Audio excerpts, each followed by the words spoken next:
الحمد للہ عدد خلقہ ورضا نفسہ وزنة عرشہ ومداد کلماتہ والصلاة والسلام وخیر خلقہ محمد وآلہ وصحبہ اما بعد فاعوذ باللہ من الشیطان الرجیم بسم اللہ الرحمن الرحیم یوصیکم اللہ فی اولادکم للذکر مثل حظ الانثیین فإن فوق اثنتين فلهن ثلثا ما ترك وإن كانت واحدة فلها النصف صدق الله العلي العظيم وبلغنا رسوله النبي الأمي الكريم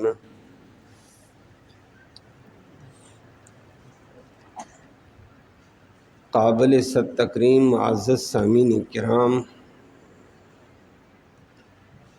آیت کریمہ کا کچھ حصہ تلاوت کیا ہے۔ بقیہ آیت میں بھی اگلی 2-3 آیتوں میں بلکہ اس پورے رکوع کے اندر وراثت کے اندر آنے والے وارثوں کے حقوق کا ذکر فرمایا، وارثوں کے حصوں کا ذکر فرمایا کہ کون سے وارث کا کتنا حصہ بنتا ہے، کن شرائط کے ساتھ وہ حصہ بنتا ہے۔ اور آیت کریمہ کی ابتدا میں اللہ نے تاکید کر کے فرمایا کہ اللہ تمہیں خاص حکم دیتا ہے تمہاری اولادوں کے بارے میں، اور وہ اولاد تمہاری ہے تو وہ حقدار ہوگی۔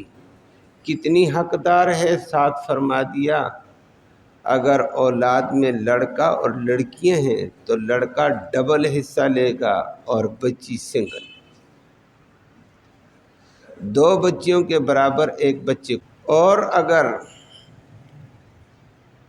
بچے بچیاں نہیں ہیں، صرف بچیاں ہیں اور وہ بچیاں ساتھ فرما دیا 2 یا 2 سے زیادہ ہیں تو کل جائیداد کا 2/3 حصے ان کو مل جائیں گے۔ اور اگر صرف ایک ہی بچی ہے، ماں والدینوں کی، باپ کی، ماں کی، تو وہ اپنی ماں اور جائیداد سے آدھا حصہ لے گی، باقی دیگر ورثہ اولادکم تمہارے کے بارے میں۔ اور وہ اگلی ترتیب للذکر مرد کے لیے، لڑکے کے لیے ہوگا مثل برابر حظ الانثیین 2 بچیوں کے حصے کے برابر۔ 2 بچیوں کا حصہ جتنا ہوگا ایک بھائی کو اتنے ہی، ایک بچے کو اتنا حصہ مل جائے گا۔ اور اگر بچے بچیاں نہیں ہیں تو صرف بچیاں ہیں، فَإِن كُنَّ نِسَاءً اگر ہوں بچیاں ہی بچیاں، عورتیں ہی عورتیں کسی بندے کی، اور وہ بھی فوق اثنتین 2 یا 2 سے زیادہ اوپر ہوں، فلہن تو ان بچیوں کے لیے ہوگا ثلثا 2/3 ماں جو ترکا اس نے ترکا چھوڑا ہوگا، جو وراثت چھوڑی ہوگی اس کا 2/3 بچیوں کو۔ ان کانت اور اگر ہو واحدتن ایک ہی بچی، فلہا النصف اس کو آدھی مال ملے گا، آدھا، بقیہ دیگر وارثوں کو مل جائے گا۔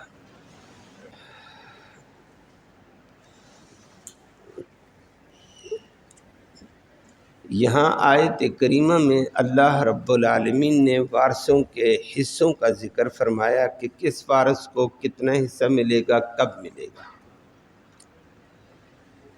اسلام کی ابتدا میں جو اس کے ایک سبب ہوتا تھا نسب، کہ نسب کی وجہ سے، لیکن نسب میں صرف بیٹے کو وارث مانتے تھے، بچیوں کو نہیں مانتے تھے. یہ آپ کے سامنے پہلے گزر چکا ہے. اور بیٹا بھی بالغ ہے تو تب وارث ہوتا تھا، نابالغ ہوا بچہ تو وارث نہیں بنتا تھا. تو نسب میں مانتے تھے وراثت کو، لیکن صرف بالغ مرد باپ کا وارث بن جائے گا، نابالغ بچہ بھی نہیں، بچی بھی نہیں، بالغ بچی بھی نہیں بن سکتی تھی. اس کا انہوں نے الگ ضابطہ وضع کیا ہوا تھا ظالمانہ. تو ایک سبب نسب تھا کہ جس کی وجہ سے بندہ بندے کا وارث بنتا تھا، اور دوسرا سبب نکاح تھا کہ عورت نے مرد کے ساتھ نکاح کر دیا ہے تو مرد فوت ہو جائے تو نکاح کی وجہ سے بیوی وارث، بیوی فوت ہو جائے تو اس کی جائیداد کا اس کا شوہر وارث. یہ نکاح کو سبب ظالمانہ قانون کیا تھا، نکاح کو سبب مان جاتے تھے. عورت اپنے والدینوں سے مال کوئی تحفہ شوفہ جہیز شہیز لے کر آئی ہوتی، وہ فوت ہوتی، خامند کہتا ہے میں اس کا شوہر ہوں، نکاح کی وجہ سے میں اس کا وارث ہوں، سارا مال سمیٹ کر بیٹھ جاتا. اور اگر خامند مر جاتا تو اس کا مال بیوی کو دے دو، کہتے ہیں بیوی تو عورت ہے جی، عورت کو میراث کہاں ملتی ہے. نکاح سبب مانا لیکن عورت کو میراث نہیں دیتا ہے، عورت کے پاس جو مال ہے وہ سمیٹ لیتا تھا. کہتا عورت تو وارث بنتی ہی نہیں ہے. تو نکاح کو سبب مانتے تو نکاح کا وہی سبب مرد کے ساتھ بھی لگا ہوا ہے، عورت کے ساتھ، دونوں کے درمیان میں نکاح ہوا. لیکن یہ ظالمانہ نظام تھا. اور تیسرا سبب ایک ہوتا تھا ولا. ولا بھی ایک سبب تھا. ولا کا معنی یہ ہے کہ آپس میں پکی ٹھکی دوستی طے کر لی جائے، معاہدہ کر لیا جائے، لکھ دیا جائے، زبانی بات ہو جائے، قسم کے ساتھ ہو جائے. یہ عرب میں یہ پایا جاتا تھا، جنگجو علاقہ تھا. آج کل بھی ایسے ہے کہیں کہیں. تو وہ کوئی بندہ دوسری جگہ سے آیا تو اس کو یہاں سہارا چاہیے. یہ تو اس وقت پرامن جگہ ہے نا، کوئی ضرورت نہیں، ہر کوئی اپنا مکان بنائے گا، کرائے کا لے گا، اپنا کمائے اپنا کھائے. لیکن جنگجو اور شر اور فساد میں تعاون چاہیے. ایک بندہ باہر سے آئے گا، وہ یہاں کسی بندے کو تلاش کر لیتا مناسب، اس کو کہتا ہے دیکھو میں فلاں جگہ سے آیا ہوں، آپ کے دامن میں آپ کی پناہ میں رہتا ہوں، آپ اور میں آپس میں پکا معاہدہ کر لیتے ہیں. میرے اوپر تکلیف آئے گی آپ نے تعاون کرنا، آپ پر تکلیف آئے گی میں تعاون کروں گا. آپ کے غم میں میں برابر کا شریک، میرے غم میں آپ شریک ہوں گے. میرے اوپر مصیبت آئی آپ نے ساتھ نبھانا ہے، تیرے اوپر آئے گی میں کروں گا. تو میرا دشمن مجھ سے لڑے گا، آپ نے میرے ساتھ تعاون کرنا ہے. تو ہم آپس میں پکے پکے پوری زندگی اکٹھے رہیں گے، ایک دوسرے کا تعاون کریں گے. اس کو ولا کہتے تھے، پکی دوستی. اس پکی دوستی کی وجہ سے جن دو بندوں نے آپس میں معاہدہ کر لیا، ان میں سے زندگی بھر ایک دوسرے کا تعاون چلتا تھا. اگر کوئی بندہ فوت ہو جاتا، فوت ہونے کی وجہ سے دوسرا بندہ اس کا وارث بن جاتا تھا. کہتے جی یہ تو میرا دوست ہے، اس کا وارث میں ہوں. جو بھی جن میں سے فوت ہو جاتا ہے اس کو سبب مانا جاتا تھا. یہ 3 اسباب چلتے تھے جہل. لیکن نسب کے اندر بھی آپ نے سن لیا کہ زیادتی تھی. نسب کی وجہ سے اولاد کو دیتے تھے وراثت، لیکن بالغ مرد کو دیتے تھے، نابالغ بچہ اور عورت ماری جاتی تھی. نکاح کی وجہ سے سبب مانا جاتا، لیکن مرد بیوی کا وارث بن جاتا، بیوی بیچاری کو وراثت نہیں دیتے تھے. اور ولا بھی ایک طریقہ تھا، اس میں ایک دوسرے کے وارث بن جاتے تھے اور لڑائیاں ہوتی، ادھر ادھر گئے، ایک دوسرے کے ساتھ معاہدہ ہوا، ایک دوسرے کے ساتھ پورا تعاون چلتا تھا. اسلام نے آ کر اس تفصیلات کی وضاحت کرتے ہوئے فرمایا نسب وراثت کا سبب ہے. لیکن نسب جس طرح بالغ بیٹا باپ کے نسب سے ہے، نابالغ بھی بیٹا اسی نسب سے ہے نا، اس کو بھی دو، تو بیٹیاں بھی اسی نسب سے ہیں، بالغ ہے یا نابالغ، نسب تو ان کا بھی اسی باپ سے ہے۔ فلہذا نسب کی وجہ سے بچے ہوں یا بچی، بالغ ہوں یا ماں نابالغ، باپ کی وراثت کی حقدار، ماں کی وراثت کی حقدار ہے۔ اور بچوں میں سے کوئی فوت ہو گیا تو باپ وارث وراثت کا حقدار ہوگا، ماں بھی وارث کی ہے، وہ آگے حصے آنے والے ہیں۔ تو اسلام نے اس بات کے اندر جو سکم تھا اس کو دور کر دیا۔ اور ایک اور کہ نکاح کی وجہ سے شریعت نکاح کر کا نکاح واقعتاً وراثت کا سبب ہے، لیکن میاں فوت ہوگا بیوی بھی وارث حصہ لے گی، اور بیوی فوت ہوگی تو مرد بھی حصہ لے گا، دونوں کے اندر یہ سبب پایا جاتا، ایک کو محروم ہو ایک کو نوازتے ہو، یہ کیا کرتے ہو۔ اور تیسرا چیز ایک ولا تھی جو میں نے ابھی عرض کیا، اسلام میں ابتدا میں اس ولا کو جاری رکھا تھا، اور یہ ولا اس وقت بڑی نمایاں ہو کر آئی تھی جب مہاجرین ہجرت کر کے مدینہ آئے، تو مدینہ کے انصاری کا اور مہاجر کا نبی نے مواخات بھائی چارہ قائم کیا تھا، آپس میں پکی دوستی ان کی قائم کرائی تھی،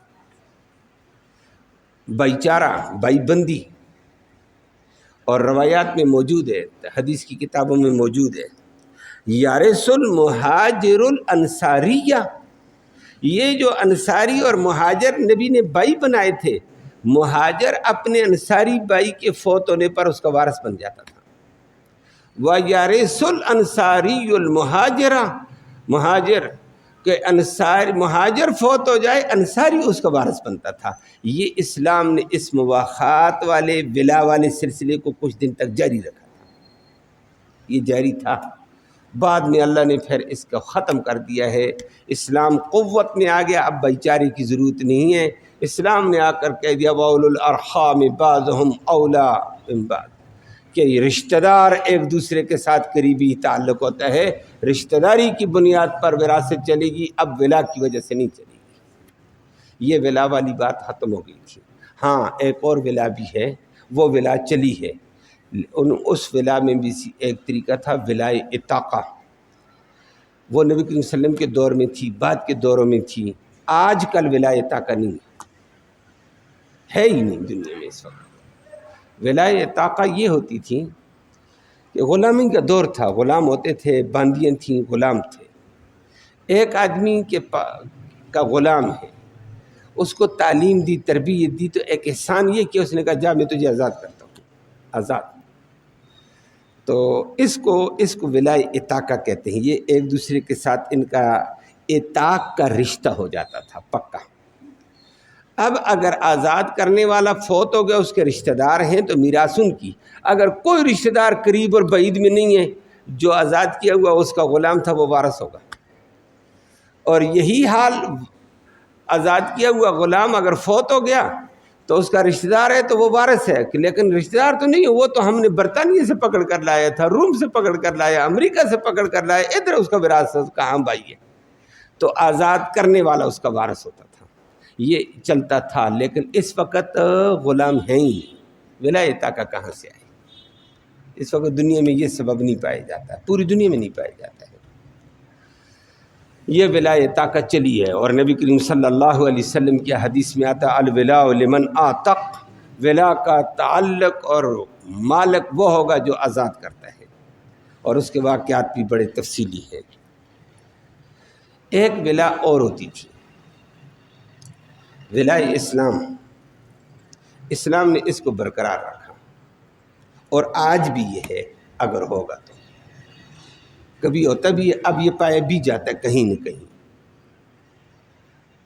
اور عام بھی پایا جاتا ہے، یہ ہمارے تبلیغ والے بھائیوں کے ذریعے سے بھی یہ صورت نظر آ جاتی ہے۔ جماعت چلی گئی ہے اور بندہ وہاں امریکہ سے، برطانیہ سے متاثر ہوا، جی میں اسلام قبول کرتا ہوں لیکن وہاں مشکلات ہیں، وہ سفر کر کے ہجرت پاکستان آ گیا، جس بندے کے ہاتھ پر مسلمان ہوا اسی کے پاس رہنے لگا، ان کو ولائے اسلام حاصل ہے۔ اسلام کا ایک قوی رشتہ ان کا ہوا، اس کے ہاتھ پر وہ مسلمان، اس کو یہ بڑا اچھا لگتا ہے کہ اللہ نے مجھے اس کی وجہ سے اسلام دیا، یہ اس کو اچھا مانتا ہے کہ یہ بندہ میری وجہ سے مسلمان ہوا، جہنم سے بچا، اللہ نے مجھے یہ سعادت دی۔ یہ ان کا قوی رشتہ۔ اب ان دو میں سے کوئی فوت ہوگا، قریبی رشتہ دار ہوگا تو وارث ہوگا، لیکن جو برطانیہ میں آئے یہاں اس کا کون قریبی رشتہ دار ہے؟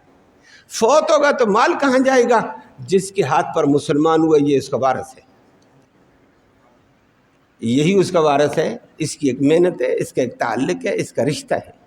یہ ولائے اسلام چلتی ہے، اسلام نے اس کو برقرار رکھا تھا اور اب بھی پائی جائے گی۔ ولائے اتاقہ ہے اسلام میں، لیکن وہ پائی نہیں جاتی ہے، ولائے اسلام ہے۔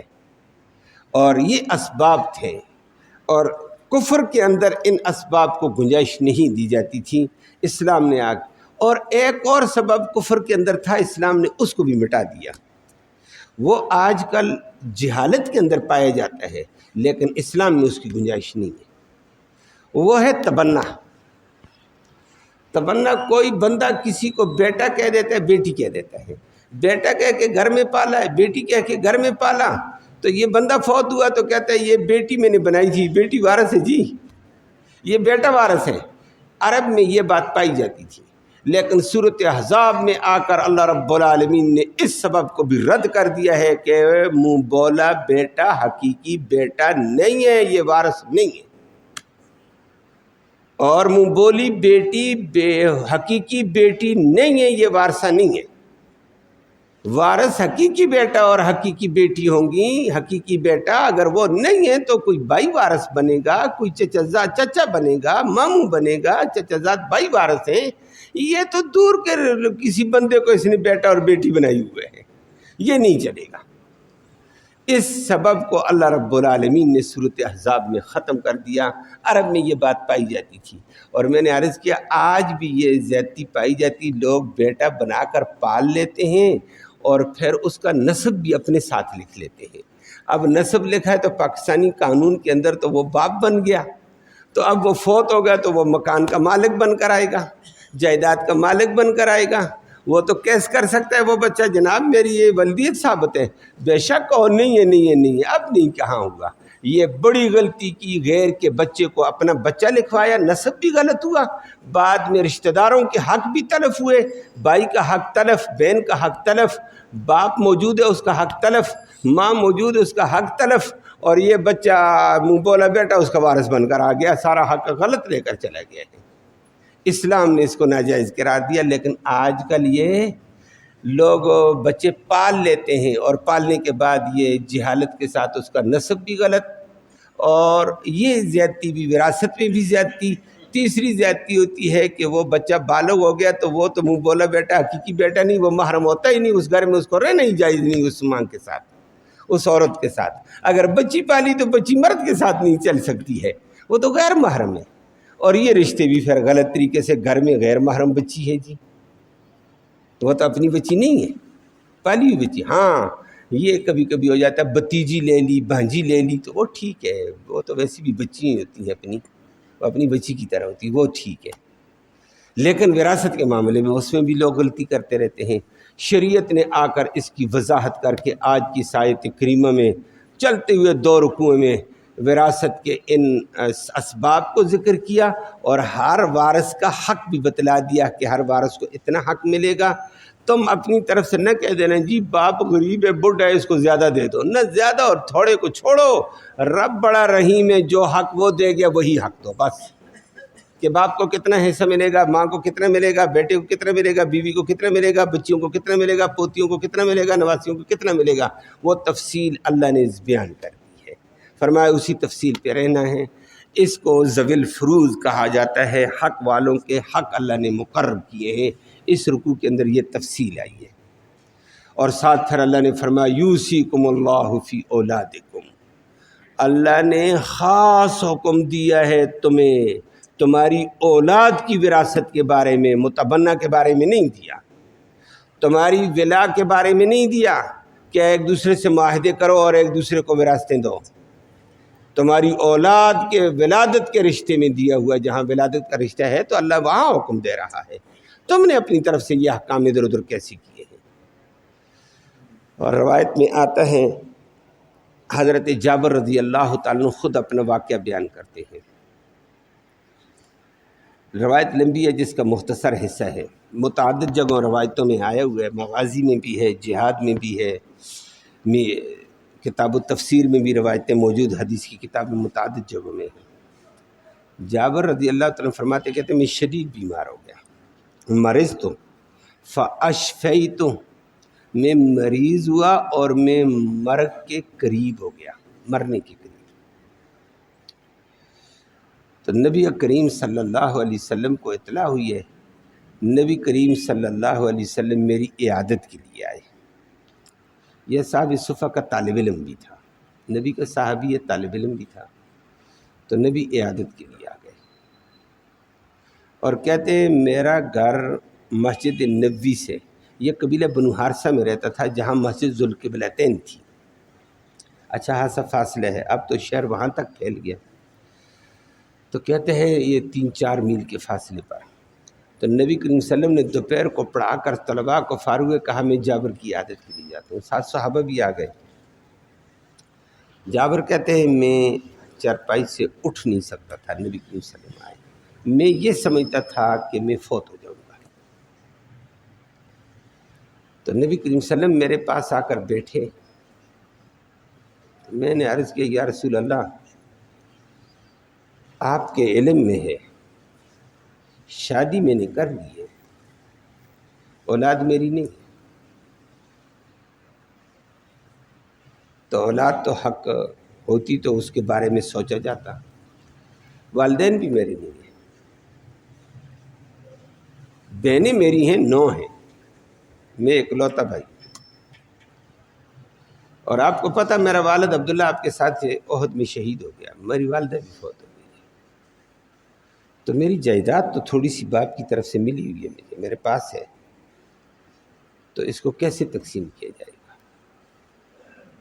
نبی کریم صلی اللہ علیہ وسلم خاموش تھے، یہ آیت کریمہ نازل ہو گئی ہے اور بہنوں کا بھی حق بتا دیا، بچیوں کا بھی حق بتا دیا، بچوں کا بھی حق بتا دیا۔ اور پھر حضرت جابر کہتے ہیں نبی کریم صلی اللہ علیہ وسلم نے آیت تو مجھے سنا دی، آیت سنانے کے ساتھ ہی فرمایا جابر اللہ سے معافی مانگو، اللہ سے خیر مانگو، عافیت مانگو، اللہ خیر کرے گا۔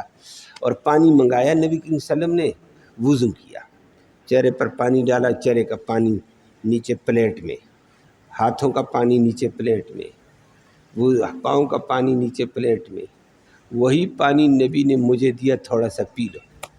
بقیہ میرے اوپر چھینٹے ماری، میرے چہرے پر، میرے چھاتی پر، نبی میرے پاس بیٹھے ہوئے تھے، میرا بخار ٹوٹ گیا اور میں اپنے آپ کو ایسے سمجھنے لگا کہ میں بندن سے باہر آ گیا ہوں، میں اٹھ کر بیٹھ گیا، میرے اوپر کیفیت بدل گئی، اور کیفیت بدلنے کے ساتھ نبی نے فرمایا اب اچھے ہو گئے، اللہ مزید اچھے کر دے گا۔ تو جابر کو کہا جابر آپ نے کیا کہا؟ کہا یا رسول اللہ 9 بہنیں ہیں میری، یہ بچائے تجھ 1-2 کی شادی ہوگی، باقی شادیوں کے بغیر ہیں، لوگ عورتوں کو حق نہیں دیتے ہیں، تو میری بہنیں کیا کریں گی؟ اللہ نے آیت میں عورتوں کا حق بھی بتلا دیا کہ عورت حقدار ہے، اور جابر کے درد کا لحاظ کیا کہ تو بہنوں کا لحاظ کیا، شادی کی ہے؟ جی شادی کی ہے، کس سے کی ہے؟ صحیبہ سے، کنواری سے یا غیر کنواری سے؟ میں نے پہلے عربی کا لفظ میرے ذہن میں آ گیا تھا، فرمایا یا رسول اللہ میں نے تو کنواری سے شادی نہیں کی، بیوہ سے کی ہے۔ کہا وہ کیوں؟ کہ یا رسول اللہ کنواری سے کرتا، کنواری نوجوان لڑکی ہوتی، نا تجربہ کار، بہنوں کی تعلیم کی ضرورت، تربیت کی ضرورت، دیکھ بھال کی ضرورت، ان کے شرم و حیا کو سنبھالنے کی ضرورت، ان کو اپنے گھر سنوارنے کی ضرورت تھی، اور نوجوان لڑکی ان جیسی آتی تو یہ کام کہاں کر سکتی تھی؟ میں نے بہنوں کی وجہ سے بیوہ کو ترجیح دی ہے کہ میری بہنوں کا لحاظ ہو جائے۔ اللہ کا نبی خوش ہوا، دعا دی ہے اللہ جابر کو برکتیں دے دے، اس نے بہنوں کا لحاظ کیا، اللہ اس کو برکت دے دے۔ اور جابر کہتے ہیں نبی کی اس دعا کی وجہ سے اللہ نے مجھے ایسی برکت دی، اور پھر نبی نے فرمایا یاد رکھنا جابر، جو بچیوں کا لحاظ رکھے یا بہنوں کا لحاظ رکھے، آسمان والا اس کا لحاظ رکھتا ہے۔ اللہ تجھے نوازے گا انشاءاللہ، پریشان نہ ہونا۔ تو نے بہنوں کا لحاظ کیا، دیکھو اللہ تجھے کتنا دے گا۔ اور جابر بعد میں کہا کرتا تھے رضی اللہ تعالیٰ عنہ، کہتے ہیں واقعتاً نبی کی بات میں نے اپنی بعد کی زندگی میں پھر دیکھی، برکتیں برکتیں برکتیں برکتیں۔ مال گھر میں ایسا بھی تھا مجھے کبھی گننے کی نوبت نہیں آئی ہے۔ اللہ نبی کی دعا بھی ہو گئی تھی، جابر نے بھی بہنوں کا لحاظ کیا۔ اللہ ہمارے معاشرے کو بھی یہ سعادت نصیب فرمائے۔ لیکن آج ہمارا معاشرہ مفاد پرستی میں ہے۔ بہن اگر بیوہ ہو کر بھی آ گئی تو اس بیچاری کو بڑا بوجھ سمجھا جائے۔ اللہ ہمیں معاف فرما دے۔ اللہ نے پھر ذکر کر کے فرما دیا جابر سن یوسیکم اللہ، اللہ خاص حکم کرتا ہے، یوسی وصیت خصوصی حکم، فی اولادکم تمہاری اولادوں کے بارے میں بھی۔ اور اگلی بات ہے اولاد میں بچہ اور بچیاں دو ہوتے ہیں، تو للذکر لڑکے کے لیے ہوگا مثل برابر حظ الانثیین، دو بچیوں کے حصے کے برابر۔ بچیوں کو سنگل اور بچے کو ڈبل، دو بچیوں کا جتنا حصہ ایک بچے کو اکیلا اتنا ملے گا۔ یہ شریعت نے حق بتا دیا، عورتوں کو بھی حق دے دیا، بچوں کو بھی دے دیا۔ فَإِن كُنَّ نِسَاءً، اگر کسی بندے کی ہے اور بچیاں ہی بچیاں، بہنیں ہی بہنیں جیسے جابر کی تھیں، تو فرمایا فوق اثنتین، اگر وہ دو بہنیں ہیں یا دو سے زیادہ، تو فَلَهُنَّ ثُلُثَا مَا تَرَکَ، دو بہنوں دو بچیوں کو یا دو سے زیادہ بچیوں کو 2/3 میراث ملے گی، آپس میں تقسیم کریں گی 2/3 کو، 1/3 بچ گیا، وہ دیگر چچا ماموں جو بھی ہوں گے وہ لے لیں گے۔ فَإِن كَانَتْ وَاحِدَةً، اگر کسی کی ایک ہی بچی ہے تو بچی سارا سمیٹے گی، نہ نہ نہ نہ، فَلَهَا النِّصْفُ، بچی کو صرف ماں کی جائیداد میں سے نصف، باپ کی جائیداد میں سے نصف، بھائی کی جائیداد میں سے ایک ہی بہن ہے تو نصف، باقی نصف دیگر رشتہ دار ہوں گے ان کو دیں گے۔ تو ایک بچی ایک ہی نصف لے سکتی ہے اگر اکیلی ہے، تو دو ہیں تو زیادہ، اور مشترکہ ہیں تو للذکر مثل حظ الانثیین۔ اللہ سب کو حق بات سمجھنے کی، عمل کی بھی توفیق